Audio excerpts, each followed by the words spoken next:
On the mistletoe, I'm gonna get to know you better this Christmas. And as we trim the tree, how much fun it's gonna be together. This Christmas, fireside is blazing bright. We're caroling through the night. And this Christmas will be a very special Christmas for me.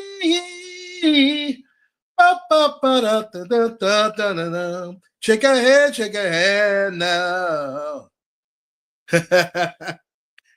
Merry Christmas, ladies and gentlemen. Merry Christmas. Hey, cuz, how you doing? All the best to you and yours as well. Good to see you. Good to see you. I can't always sing, but I can catch a flashback every once in a while. Every once in a while. I hope everybody enjoyed their holidays. For those who do celebrate the holiday, I do not, but I do like some of the Christmas songs.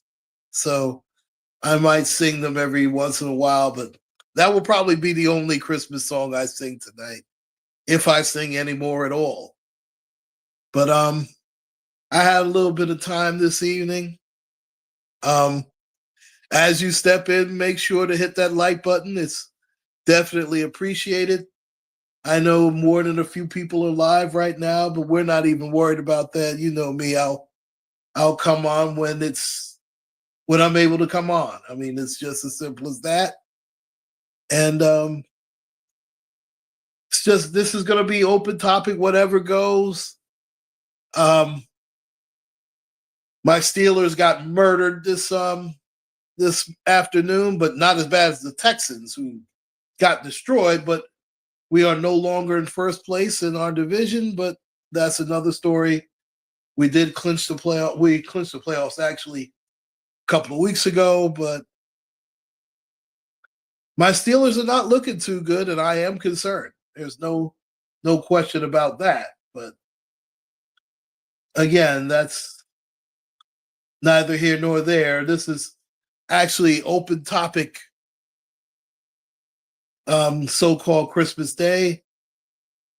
Again, anything goes on this, but since it's just me and my cousin here right now, I'm just gonna open it up. You know, whoever steps in wants to open up to whatever topic you want, have at it. If no one has anything or whatever, that I might start talking about, you know what, we still live in a society where there's a different set of rules for people. And there's no better case in point. I mean, two different things, but it's disgusting how, oh, well, I could talk about the Knicks. You want me to talk about the Knicks? That's fine. They won a very close game this afternoon. But I'm going to be quite honest. I really haven't watched a full basketball game all season long. The Knicks have done well, and that was a good win for them against the San Antonio Spurs. But you know what? I'm glad you brought up the Knicks. In fact, I'm glad you brought up basketball in general. Because to be quite honest, the NBA has become unwatchable. I was trying to watch the Lakers. In fact, the Lakers are on right now. I'm actually more of a Laker fan than I've been a Knicks fan. I grew up watching the Lakers and the Knicks, of course, but my favorite player, excuse me, back in the day was Kareem Abdul-Jabbar. And obviously he was the NBA's leading scorer up until last year when LeBron James broke the record. And for those who don't know, and you've had to be living under a rock if you don't know anything about the NBA, Kareem is known for his signature shot, which is the sky hook. In fact, it's amazing how no other big man has picked up that shot. I mean, he was pretty much automatic in the low post with that sky hook. I mean, in his prime, he was almost unblockable. In fact, in his prime, I can only think of about 3 people who blocked his sky hook. And when I talk about Kareem's prime, his prime was from, I'll say, about 23 to, let's say, about 35. In fact, Kareem was so great, he was still commanding a double team at 41 years old. In fact, at 38 years old, he still remains the oldest player to win a Finals MVP. That's how great Kareem is. And he gets lost in the shuffle when they talk about all-time greats and talk about the greatest of all time. And I'm one of those guys, I like to compare position by position, like to be the greatest centers of all time against the greatest centers of all time. Everybody likes to say that Michael Jordan is the all-time greatest. He's the best that ever was. He might be the best shooting guard that ever was, but to say that he's the best player, I mean, let's face it, even Michael Jordan doesn't say that. But again, that's an opinion-based deal. A lot of people will tell you that LeBron James is the best of all time. I mean, LeBron is a very unique player. There's no question about it. But, I mean, you might say he's the greatest small forward of all time. And he takes a lot of criticism. Some of it deserves some unjust. But there's no denying that he's been a great player for many, many years. But what I will say is the NBA right now is just pretty unwatchable. It really is. I mean, when you watch these NBA players, all they do is shoot threes, or they'll try and go for the dunk. Then they complain if they get a little bit of, I'll say a little bit of pressure. Let's say they get pushed around or knocked around. Then they'll cry for a foul. And it's sad because the Knicks, this is the best Knicks team we've seen in quite some time. I remember when the Knicks were always challenging Chicago, trying to get the Eastern Conference title. They were never able to go over the hump when they played against Jordan. And you can make a case the year that they went to the NBA Finals without Jordan, I'm talking about the Patrick Ewing-led Knicks, that was due to a Hugh Hollins call. And that was a ghastly call against Scottie Pippen, sent Hubert Davis to the line. He hits the 2 free throws, and the Knicks win that series. And that would have changed everyone's legacy, including Scottie Pippen's, and to a lesser extent, Michael Jordan's. But, of course, we know that a lot of these games are rigged. And I know, allegedly, I know a lot of people don't want to hear that, but let's face it. I mean, we've seen what happened with some of these NBA referees, like a Tim Donaghy. So it's not that far a stretch to think that these games, and a lot of them, are rigged. And it's not just basketball. I mean, you can talk about the NFL. You can see where they swallow the whistle, especially for Peppermint Patty and the Kansas City Chiefs. And they did that for also the Belichick Patriots. I mean, let's face it. I mean, these things have been running rampant for a very long time. But now the NBA's unwatchable. Here you go. They just passed their. Now, that was good ball movement, and he had a wide open 3, but it's a clunker. Listen, these people jack up about 33s a game, Here's another one, jack up a three, brick. I mean, gosh, it's just hard to watch, man. Oh my God. I mean, they dribble the air out of the ball. Here's LeBron taking his three, another clunker. Oh my God, that's 4 straight threes that I watched just now. And watch this clown. He's gonna take. Oh no, he's driving now. He backs up. Now Steph Curry is a great shooter, and he finally makes a three. I mean, not everybody is Steph Curry. And listen, Steph Curry is probably the best shooter of all time. In fact, there's no probably, he is. He is the greatest shooter of all time. But unfortunately, he's changed the game for the worse because everybody wants to take a three and thinks he's Steph Curry. Even the centers, when you look at Joel Embiid and you look at Karl-Anthony Towns, they take entirely too many three-point shots, and it's made the game unwatchable. I like my centers in the paint drawing some fouls. If you're outside the paint, you can't protect the paint. Now, Karl-Anthony Towns has done a pretty decent job in protecting the paint. But a lot of the hard work is done by the power forward and the small forwards of the Knicks. In fact, Josh Hart's rebounding is a big reason why Karl-Anthony Towns can play outside in the perimeter, because Josh Hart and I hope I'm saying the man's names right. Abwanobi, the power forward. In fact, he's sort of a hybrid. He's a small forward / power forward. And he can guard up to 4 guys. He can guard from the shooting guard all the way up to the center. And his versatility definitely helps the Knicks a lot when it comes to their style of play. I mean, you look at also what Brunson, and it's been a long time since the Knicks had a great point guard, and Jalen Brunson has definitely been one of the top 5 point guards in the NBA.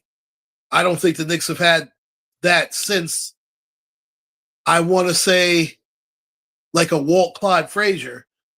Rod Strickland was a great point guard, but he was never a top 5 point guard. But he was a very creative point guard. I mean, Walt Frazier is one of the 10 best point guards of all time. I mean, he gets shortchanged when you watch today's NBA. And I mean, when you think about him now, you think about his shiny suits and everything. But in his heyday, Walt Clyde Frazier was a terror. And this was even before the 3-point shot. I believe Frazier retired during the 77-78 season, and he retired as a Cleveland Cavalier.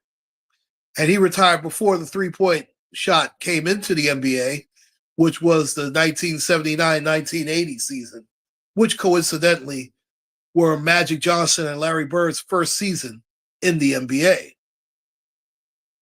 And people really didn't shoot the three a lot. I mean, they only shot it as more of a desperation. It really didn't become an integral part until, you want to say, probably the mid to late 90s and early 2000s. But really, it was because of Steph Curry that the 3-point shot has become the more favorite shot. And the Golden State Warriors, they were big on the three. I remember earlier it was Rick Pitino and the Knicks. They chucked up a lot of threes. And also Mike D'Antoni, of course, with his Phoenix Suns teams. And later on his Knicks teams. But that was due to Steve Nash and later on Carmelo Anthony. I mean, those were fun teams also. But it was really Steph Curry and the Golden State Warriors. And really, Mark Jackson was the one who had him pull the trigger a lot. But Steve Kerr, of course, is the guy who gets a lot of credit because they didn't start winning until Steve Kerr became the coach, and they also built the team better around Steph Curry. Obviously, Klay Thompson, Draymond Green, and those guys. But to watch these guys now, I mean, they take 4 to 5 steps. They don't even call walking anymore. It's painful to watch what used to be post play. I mean, the NBA used to be a very free flowing game. It's really not that anymore. I mean, LeBron is still a great player. I'm not going to take that away from him, but I mean, the NBA is just very hard to watch. You don't even have to play defense in the league, really. Not that much of a defense anymore. It's not as physical. These guys are soft as butter. Just very hard to watch an NBA game, at least for me, anyway. And then you talk about these young players and these young fans talking about, the guys were plumbers back in the day. I mean, they obviously didn't watch the skills of a Michael Jordan, the skills of an Hakeem Olajuwon. I mean, there were so many great players. Magic Johnson, of course, comes to mind. Kareem, the 70s and 80s. I mean, there were so many great players. Dominique Wilkins, the human highlight film. I mean, even the early 2000s. I mean, when you had Shaq, Kobe, T-Mac, Tracy McGrady, Vince Carter. I mean, all those players were very skillful. And it was exciting to watch. I mean, LeBron just took 4 steps just now. They call a foul. He's getting ready to go to the line. I mean, he'll get 1, 2, 3, 4. I mean, oh gosh. I mean, they don't even need to dribble anymore. First of all, he carried him. Oh my gosh. He took about 4 or 5 steps. It's ridiculous. Absolutely ridiculous. And again, it's not just basketball, but I mean, basketball is the most egregious. I mean, obviously the NFL has gotten softer as well, but that's another chapter in another book. My Steelers again playing terrible, but I'm going to do another video about that. So again, it's just an open topic here. In fact, I also noticed, and I didn't even know about this person. There's been a lot of talk on social media, but I think I'm going to do another video on that. In fact, I'm not going to do a live on that. I'm going to just do a regular upload about this particular person, because that person, the young lady, all she's doing is cooking. But a lot of women seem to be very up in arms about her. And it's really, really disgusting as far as I'm concerned. But that's going to be a separate upload. In fact, I'm not going to stay on too long, because I'm going to have to check on the queen, make sure that she's all right. But I might come on later on and play some music. Until that time, thanks to my cousin Cheryl for joining me, and thank you for those in the bushes. Uncle Claude signing out. I hope everyone enjoyed their Christmas, and I hope that we're able to enjoy the upcoming year, 2025. May the Most High bless everyone and their loved ones and family members. And I will be signing out. Take care, stay safe, and God bless.